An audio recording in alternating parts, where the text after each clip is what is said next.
All right, proud to be an American or a Justin Bieber fan? Make the choice. One New York school principal has banned the kindergarten class from singing Lee Greenwood's famous song, God Bless the USA, at their graduation ceremony, their moving up ceremony, and instead is allowing the 5-year-olds to sing Justin Bieber's Baby. Why? She says Greenwood's patriotic ballad is too grown up for the kids. Joining us right now is one of the parents upset by this, Les Lozado, and her son Daniel, who, by the way, is an up-and-coming star. Get to know him now. Plus the country music star himself, Lee Greenwood, author of Does God Still Bless the USA? Welcome to all of you. And Lee, of course, you're in the middle of controversy again 2 or 3 times now. Les, tell me what your reaction is when you found out that Daniel's class would not be able to sing. It was very upsetting. I didn't understand why, after they practices, she stopped them from practicing anymore and stopped them from singing the song. And then when you heard Justin Bieber's song would replace it, what's your reaction? It's confusing because Justin Bieber's song is for teenage love, and that's worse than singing God Bless the USA. Yeah, I would think so. One of the phrases is, "Are we an item? Girl, quit playing." That was deemed fine for Daniel to sing. Can you believe that, Daniel? Did you like Lee Greenwood's song, God Bless the USA? And you even know the song, right? Great. Lee, you heard Daniel in the break. He loves your song. He sings it. He's got the words down. What's your reaction? Well, you know, next year is 30 years since I wrote it. And I understand that the lyric that they had trouble with was the very first line of the song, "If tomorrow the things were gone, I'd work for all my life." I wrote that about my grandparents and how they lost their farm through the early grain subsidization to Russia. And it's not politically incorrect. It's about struggle, and it's about people like today who a lot of them don't have jobs. I think that this principal at the school may have trouble with the second line of that song. Which is? "I thank my lucky stars to be living here today because the flag still stands for freedom, and they can't take that away."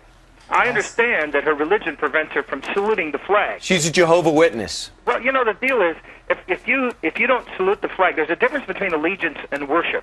I'm a Christian. She needs to talk to my pastor at the Brentwood Baptist Church in Franklin and Brentwood, Tennessee, or maybe visit Bethesda or Walter Reed Medical Hospital and talk to some of these soldiers who have American flag on their shoulder and why they served the United States. Right. It's a great point. In fact, her original story said that she didn't want to offend other cultures when she walked in on the rehearsal, and you shake your head, Luz. Why? That was her first excuse.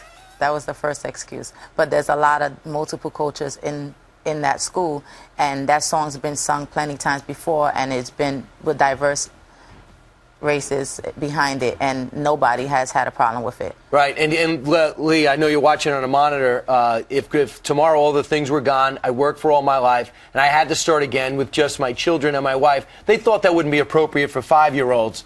But clearly it means something extra specially, as you know, for New Yorkers after 9/11. People look at this as a song they can really relate to. Yes. Well, thousands of people have sent me letters and pictures and actually folders of things that kids have written in grammar school about how they love to sing the song because it reminds them of an area of protection over their life. And that's why I wrote the first line.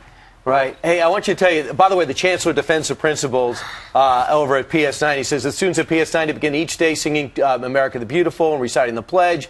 Older students at the school have sung Proud to be an American at their graduation ceremonies, but the principal felt the lyrics were not age appropriate for kindergarten moving up. They're going to go with Justin Bieber talking about a teenage relationship. Now, here's Lee. There's a story out there that Daniel, 5 years old, only sang this twice a day for a few weeks before he was stopped abruptly by his principal, knows the words. Daniel, is this true? Do you know the words to this song? Yes.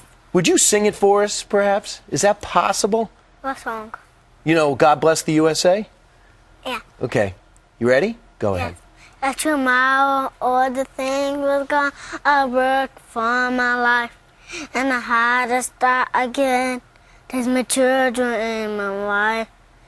Thank my lucky stars to be living here today. And the flag still stands for freedom, and can't take that away. Hey. And I'm proud to be an American, well, at least I know I'm free. And I won't forget the men who died to give their life to me. And got me stand up next to you in the fantastic today. And there ain't no doubt I love this land. God bless the U.S. All right, Daniel. Lee, you now sing that song second to only Daniel in the world. Lee, thanks for writing the song, talking about this, and hopefully that principal and the chancellor will sober up. Luz, thanks so much for bringing in Daniel and coming in this morning. Daniel, I hope you get off the rest of the day today. You were very good. All right? Back in a moment. More Fox and Friends. In fact, 2 more hours right after this. You got to be a star.